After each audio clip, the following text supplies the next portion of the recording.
Hello everybody, this is GrandOwlGaming right here with the news. Brand new show, Hotel Transylvania, the animated series, has made its debut a few hours ago over here in the United States. And I gotta say, it's not as bad as I thought it was. Now, we're going to be doing a new structure here in GrandOwlGaming whenever we review a new show or something like that, to where we look at three aspects for it: the animation, the characters, and ultimately the plot. And then finally, we will give our overall thoughts on it and what to expect in the future. So let's get right with it. So of course, the first part that we're going to be talking about here is the animation style. The animation style it's kind of like, I'm not sure how to accurately describe it. I like to call it cardboard 2D in a way, where it's kind of a mix of this 2D, 3D elements kind of thing. And you see it in a lot of shows, especially in a lot of Cartoon Network shows. I want to say mid-2000s Cartoon Network shows. Maybe some Nickelodeon shows like Welcome to Wayne. That definitely has that element to it. But another key defining detail that I noticed with this is that the shapes tend to remind people a lot of Star vs. the Forces of Evil. I know that during the trailer back in like mid-May, that's exactly what I thought.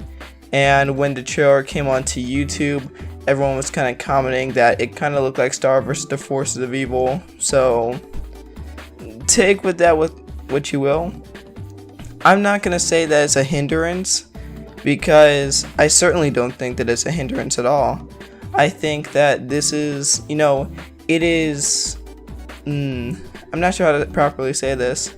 It kind of has its own distinct style to where you can be able to tell which one is Star vs. the Forces of Evil and which one is Hotel Transylvania. So it's not a direct Star ripoff, and I think the only reason why people say that is because of Mavis's head shape, but everyone else seems to be distinct, individualized.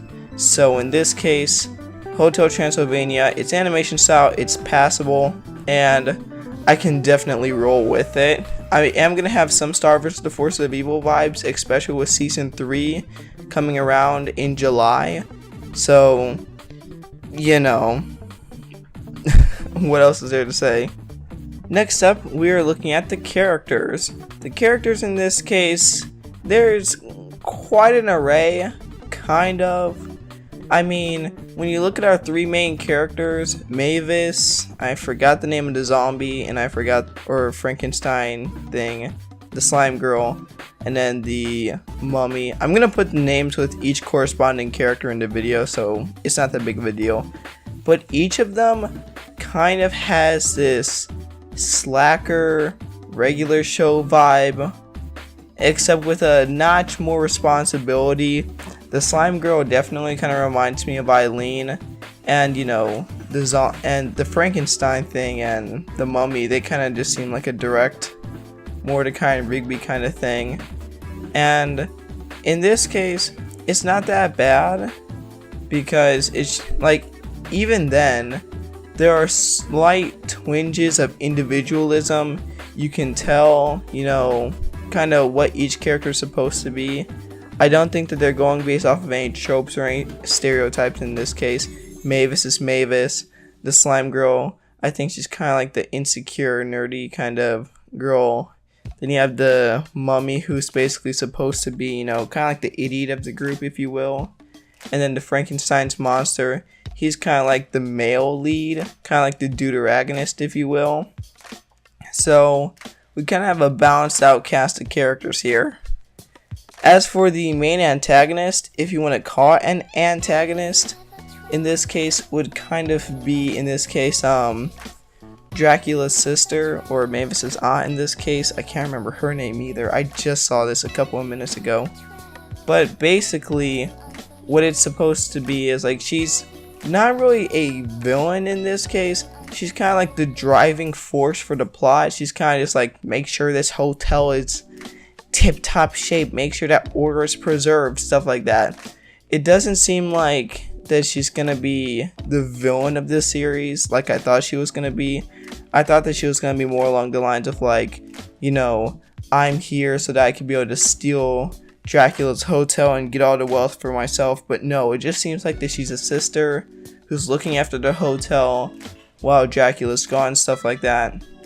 And you know, she's just trying to maintain order, which is a little weird because in the beginning of the first episode, the little musical sequence, they say like his evil sister. So, you know, that's kind of also another driving force that kind of made me think like, oh, she's gonna try and steal the hotel. But no, she doesn't seem evil at all. She just seems like someone who's trying to keep things orderly to keep the hotel in shape. So in this case, kind of misleading there, but something that you would expect, you know, from a show based off of a hotel. You got the slackers, the people that work there, you know, their crazy adventures. And then you have the boss who's just trying to keep everything in shape. You know, it's been done before. Believe it or not, it's actually what Almost Naked Animals did. It's what The Sweet Life of Zack and Cody did. You know, any show that basically takes place in a hotel, that's basically the cast and crew that you're going to be getting. You're going to be getting the workers who sometimes slack. And then after that, you have the uptight boss. It's nothing new. But in this case, you know, hey, if it ain't broke, don't fix it. I like them, and I think that my opinion is what matters to me in this case. So, moving on to the next one. And now, moving on to the plots. Now, I'm not going to go way too specific with these plots in this case, because it kind of seems like that it's the same structure. It's just Mavis is trying to do something, then there's some kind of, you know, then there's something that kind of makes it urgent for Mavis to get the job done. Then there's some kind of obscuring force that has to be taken care of. And I know it kind of seems like that I'm lying, but I am going to give it these first two episodes as an example. So in this case, you know, Mavis trying to do her job was just like Mavis trying to maintain order, kind of, because there was this hotel critic who was supposed to be there, and it's like, and you know, if we get a bad review, then this hotel is gonna sink, and they quite literally mean the hotel will sink to the ground. You know, it was just a quite quick little cutscene gag, but I think that's just supposed to, you know, increase the, you know, danger of the situation. Then after that, you have the aunt basically saying like, make sure that everything is in order. The obscuring force in this case is that Mavis unhinges a door because it's like she's trying to make the hotel scary and stuff like that so that they get a good review. Then all of a sudden she like gets this crowbar, removes like the wooden brackets from this door, and then all of a sudden like the little puppies come out. These puppies come out, they start running around the hotel, you know, they start causing trouble. Then after that, they're like, it can this get any worse? And then it turns out that there is a group of humans that live right across the street from the hotel known as the nosepickers. Real clever name.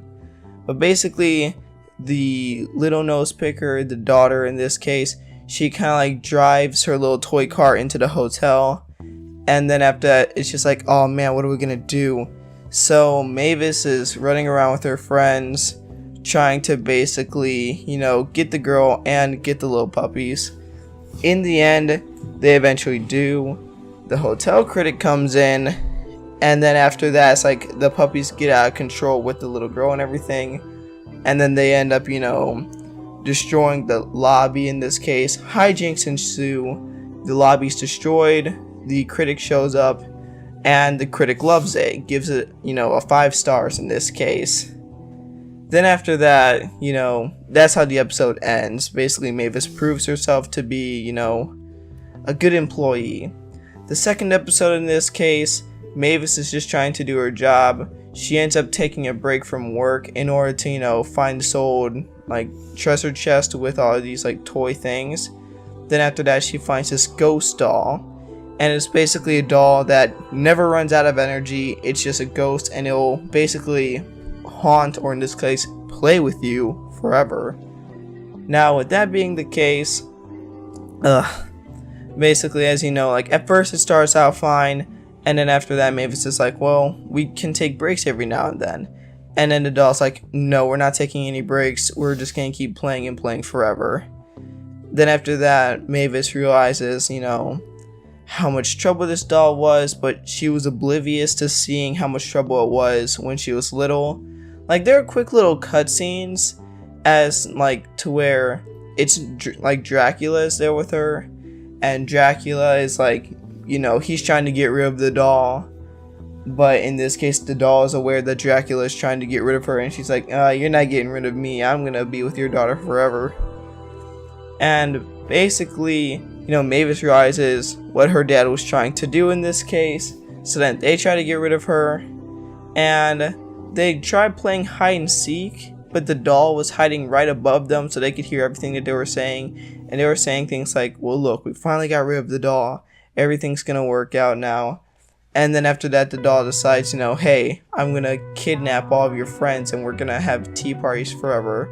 So, she tries doing that, and then Mavis ends up realizing, like, she just wants somebody to be with her. She wants, somebody to help her out. So she buys another ghost doll, and in this case, she's terrified by it, and then she basically runs away. So, so they're left haunting each other for eternity, I guess. It wasn't that big of an episode in this case. These first 2 episodes weren't dynamic or hard-hitting like I thought they'd be. But hey, with it being a little sitcom-ish show on the Disney Channel, you can't really expect much. Just because it looks like Star vs. the Forces of Evil doesn't mean I should be expecting Star vs. the Forces of Evil. And neither should you guys. You guys shouldn't be expecting that either. Shame on you guys if you are. So now it's time to give out the final verdict.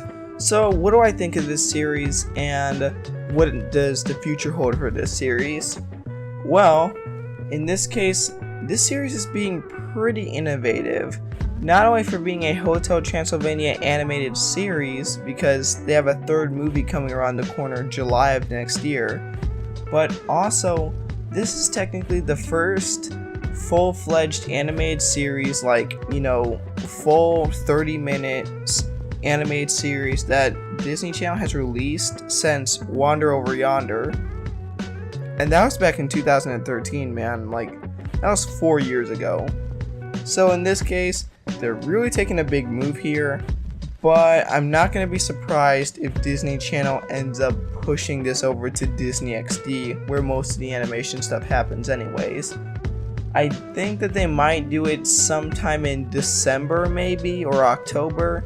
They're definitely going to do it once Star vs. the Forces of Evil Season 3 is finished with, because I don't think that they would put it in there just for it to interfere with, the flow that Disney XD has right now. So Disney Channel, they're going to keep it, then they're going to end up dropping it off just like they do with other shows.